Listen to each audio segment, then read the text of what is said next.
Oh, hey, g'day guys, how's it going? Today, you've caught me in the shed. I'm sieving through this gravel here.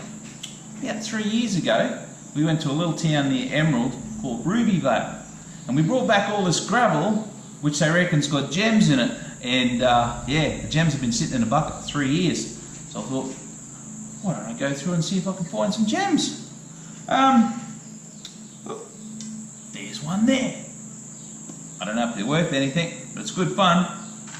Anyway, today I'm going to do something different. I'm going to do a cooking show, and I'm going to give you guys an update on the garden. So what we'll do, we'll get things underway. First thing, we'll go for a walk. We'll collect some twigs, and I'll give you a quick update on the garden, and then we'll get this fire going. All right? Okay, let's go. Okay, guys. Just going for a bit of a walk to find some twigs to get this fire going. And just up the road from my place, there's a tree, lots of twigs under it. So here we are. I'll give you a bit of a look. Okay, we'll get onto some twigs.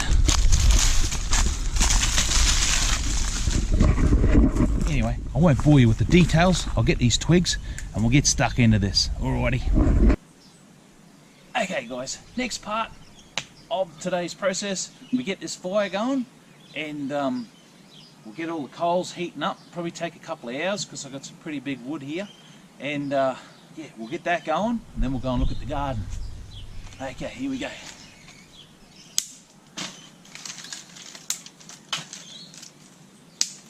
So I cheated a bit, grabbed a few pieces of paper from out of the office. And I don't think we needed them. I think they were rubbish. Should be right.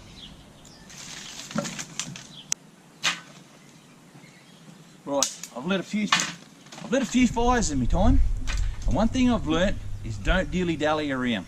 Get lots of kindling, lots of small stuff, lots of paper. Get it on there, get it lit, get the fire going really hard, and put the heavy wood on straight away. Keep it on there. Put it on there straight away, and that way when it flares up at the start, all the big stuff starts burning and you're good to go.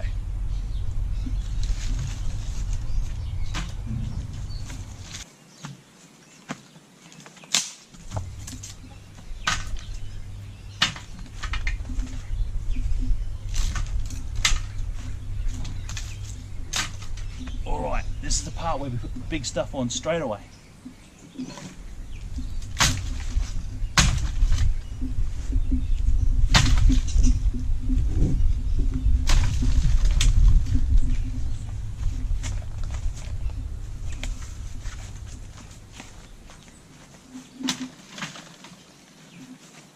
Now you might think I'm wasting a lot of wood because I'm only just cooking a few scones, but the whole thing is this wood's full of termites, and it's sitting here in a pile next to the shed, and I really got to get rid of it because I've got a wooden house and I don't want these little buggers sneaking over and making a home in my home.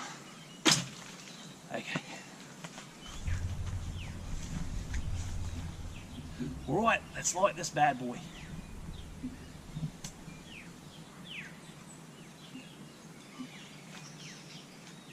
Beautiful.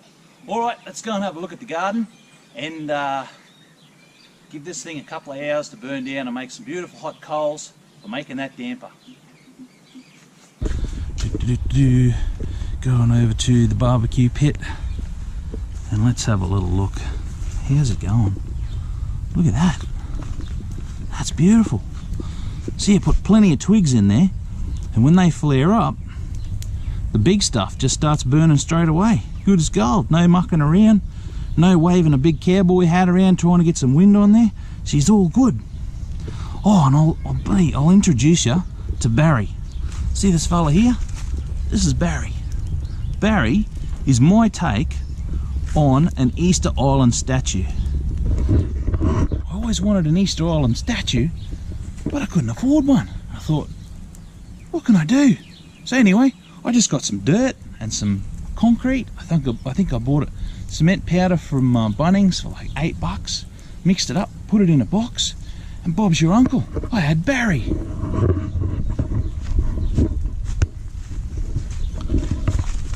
Say g'day, Barry. Barry's pretty quiet, but he's alright. He's me mate. He likes to sit here next to the fire with me at night, have a nice cup of tea or a beer. Alright, let's go and have a look at this garden. So, walking away from the fire pit area and coming up on the rainforest area of the yard. But the first thing we see is, look at these little guys. Look at that, mulberries. Yep, that's a mulberry tree that my daughter Sarah gave me. She said it was nearly dead when she gave it to me. She said, Dad, see what you can do with this. And Bob's your uncle, I got it going. So yeah, this is the rainforest area of the yard. And then we come past this is the veggie patch. This is where my compost is. That's where I do all my composting. And on the fence here, the passion fruits are in flower. And here's the passion fruit flower, right there. And what do we got? There's passion fruit. And just at the other end here, this will make an awesome shot. You can see 3 passion fruits, all at different stages of being ready. This fella here, he's the youngest obviously. This one's a bit more full, and this one's probably only a week or 2 off being ready to eat.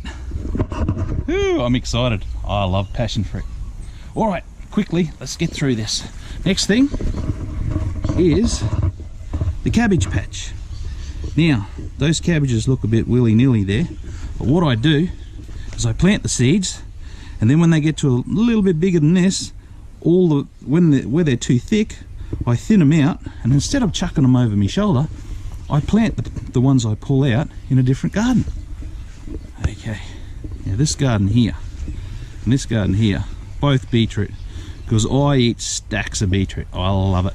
I love it. Boil it up, put it in vinegar. And over here we've got the ginger patch and the shallots. Woo! Now this little fella over here, this is my Roma tomatoes.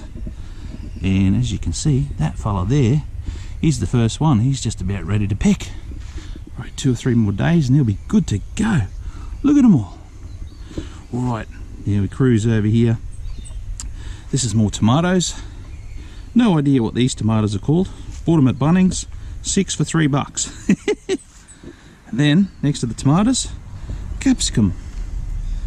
And they were getting smashed by the snails. So I put white oil on them. And I think the white oil's cooking them, which is not good. They're not looking too happy. So I have to see what happens there. Alright, and now this is my favourite. This is the strawberry patch. Alright, look at the strawberry patch. Now these guys aren't ready to, they haven't made any strawberries yet. But man, I can't wait until they're ready. Alright, and the last thing here is I went to the markets this morning and I said to the fella, I need another fruit tree. And he goes, what about this one, mate? What about a pineapple guava? And so, yep, I said, yep, I'll do it. Pineapple guava. I'll stick that in the ground later. And I got his mate right next to him, which is called a strawberry or cherry guava. So that fella's going in the ground today too. Alright, that's the garden update. What are we going to do next? Alright, the next thing is we're going to bust out the ingredients and make the dough for the scones. Alright, see you then. Okay guys, now it's time to make the scones. Okay, so what we do, really basic, really easy. Smash it out in 5 minutes. Alright, so grab a bowl, grab some self-raising flour, coffee cup, what you do, 2 cups of flour, whack it in just like that, 1, 2, next thing you need, pinch of salt, alright, pinch of salt. Next thing, you can use sugar, white sugar, brown sugar, honey, syrup, whatever you want. I found some natural honey in the cupboard, so I'm going to go with that. Alright, let's just say that's 1.5 tablespoons of honey or sugar. Butter. What you do, get yourself some butter that's at room temperature, so it's a bit soft. Let's call it 2 tablespoons. So, chuck it in. So, now the trick is to get the butter mixed in with the flour while the flour is still dry. And because the butter is pretty soft, it should mix in pretty quick. So what you do, get it to that point, and then make sure your fingers are nice and clean. I just wash my hands, so you know. So you get in there and smush that butter into the flour, so the flour, so you can't actually see the butter, like chunks of butter anymore. Alright, mixing, mixing, mixing. And one trick for you blokes out there, if you're making this for your missus, do it in the shed. Because then, if you make a mess, you can just hose it out. Alright, here we are, flour, butter, salt and honey mixed together. Now, milk. You can use cow milk, light milk, thick milk, fat milk, goat milk. I don't know, I'm just using regular milk. Let's go with 3/4 of a cup of milk. Chuck it in. Now, use your spoon. Give it a bit of a stir. Now, the thing with scones, or sweet damper, is you don't want to mix and mix and mix and create a gluten structure. Well, that sounded technical, didn't it? You just want to fold it through, fold it through, fold it through, until you get a very, how can I say, a dough that's together, but not like a proper dough, like a bread dough. Okay. And if you err on the side of it being a little bit wetter rather than drier, that's better because it's softer and it'll come up nicer and look beautiful. Alright, so that's mixed. What do? Slide it off the spoon.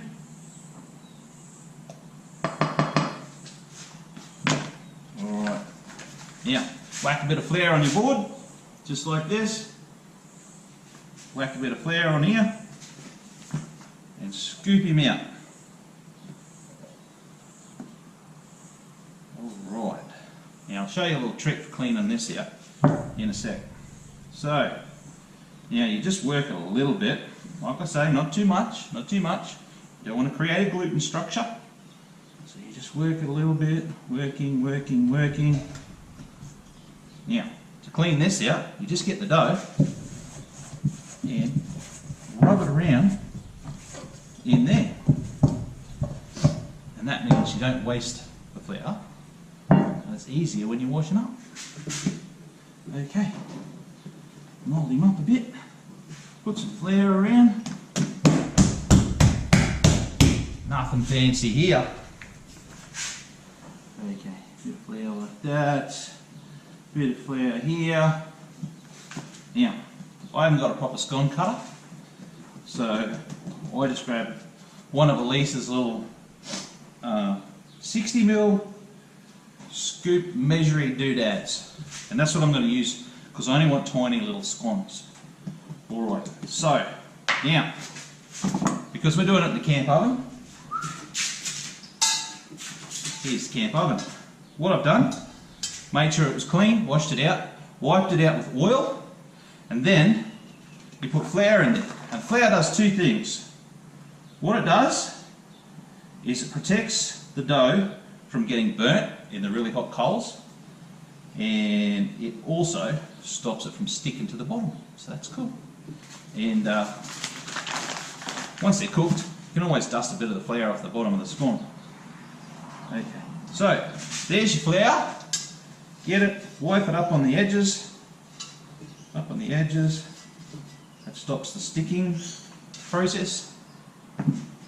Okay, let's cut them out. So, 1, chuck it in. Let's put this up like this so you guys can see. So, that out of the way, this out of the way, and here we go. Cutting out scones, chucking them in. Nothing fancy here, nothing fancy. I tell you what, fellas, if you were taking the family to the river, or the creek, or out to the lake for a swim for the day, and you know you're going to be there for 4 or 5 hours, whatever, 3 hours, if you mix the dry ingredients and the butter together and take it out there, and then just chuck a bit of milk in, stir it up, chuck it in the camp oven, and chuck it in the fire, your family's going to love you. You're going to think you're a dead set legend. Alright. So we finished chucking these in there like this. Also, I forgot to bring my sultanas down. I like sultanas in my scones, but it doesn't matter. Doesn't matter. And when you get the last one, make it nice and round. Alright, chuck him in. And so, there we are, scones ready to go. So, what I do now is I get the lid, which is upstairs. I'll go and get it in a sec. Plonk the lid on, and then walk away, let the fire continue burning down, let these guys sit for half an hour just to prove up a little bit, and then we'll go and chuck them in the fire. Alright, I'll see you when we're doing that bit. Okay guys, as you can see, the fire's still going a bit too strong. We've made the damper, the scones, they're sitting over there in the camp oven, proving up. We'll probably just wait another half an hour to an hour. When that's burnt down, Barry here will give me a holler, say, Trev, fire's ready. And we'll come out and we'll pop them in the fire. Alright, I'll get back to you then. Okay guys, as you can see, the fire's burnt down, the coals are set, and I've had the scones sitting there in the oven, getting a little bit of indirect warmth, just so they can start proving up or rising. So what we'll do now is we'll clear the coals around to the side a bit, get the camp oven in there, put a few coals on top, and then start a timer. I know using a timer sounds a bit gammon, like considering, you know, it's a bush thing, but I tell you what, the other day I cooked a batch and I went to, what was it, 17 minutes, and they were burnt. I couldn't eat them. So 10 minutes I check them, and yeah, that's why we set a timer. Alright, let's get this going.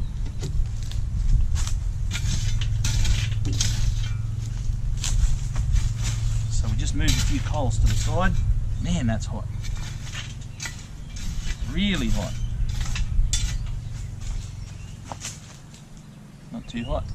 Alright, in they go. Woo-wee! That is hot. Leave the handles sticking up.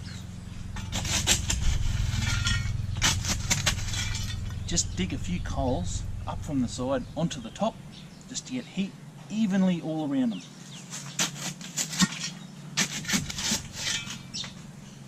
A little pro tip: when you're using this sort of system at home pretty regular, or even when you're in the bush, is throw a few small rocks in there, and they'll heat up, and they work like hot coals as well. And when you scoop them up under the lid, they hold the heat in and cook your damper. Alright, okay, I'm going to go and set a timer, 10 minutes, and we'll come back. Alright. Righto guys, that's 10 minutes. Let's have a go. Let's have a look. First of all, get all these coals off the top.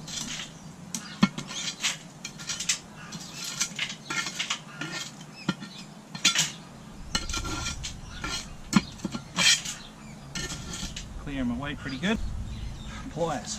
Okay, let's get the lid off and have a look.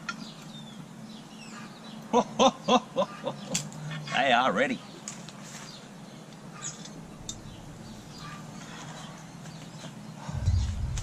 just had to get... Okay guys, would you look at that, eh? How good is that? Alright, what I'll do is I'll stick this camp oven on the grass over there for a bit and just let the whole thing cool down a bit, and then we'll get some jam and cream going and I'll show you, I'll let you know how good they taste. Alright? Okay. Okay guys, here we go. Here we are. Ooh, that's still a bit hot. I'll grab it with the old pliers. Here's the unveiling. Here is the scones all finished. Okay, so next part of the video, what you do, scoop out a scone. They're still a bit soft, so maybe just cut them out. Let's see. Oh yeah, that's beautiful. Grab a scone. Maybe one more. Now, out of the way. Okay, what we do, grab a hot scone, cut him in half. Another hot scone, cut him in half. You got 4 halves. Alright, now, before I whisked up some fresh cream, vanilla and icing sugar. Whisk it up, don't go too far, you'll end up with butter. Okay, now get your jam, mix it up a bit so it's soft and gooey, and then I'll just get this out of the way, put that over there. Gooey jam, pour it on like so, and a bit on here, and let's do a couple of honey ones. So then we get the honey, drizzle it on like that, don't be shy, whack it on, get your fresh cream, nice big ball, just like that, don't be shy. Okay.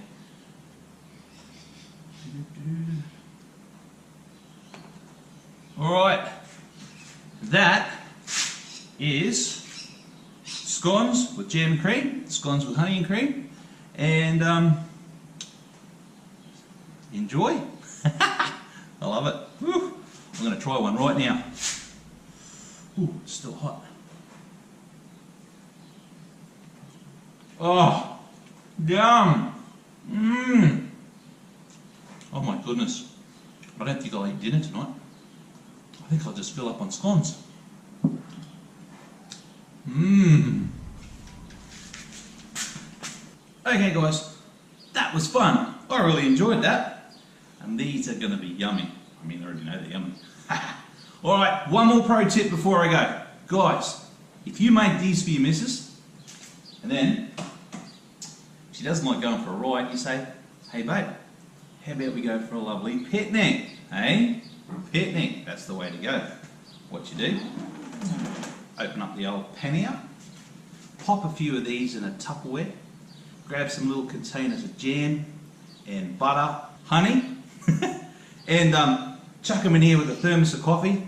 Say to your missus, alright, we're going to go for a bit of a picnic, babe, eh? And she'll be all over you, like white on rice. Alright guys, that's the end of today's video. Enjoy, and I'll see you on the next one. Right, see yous.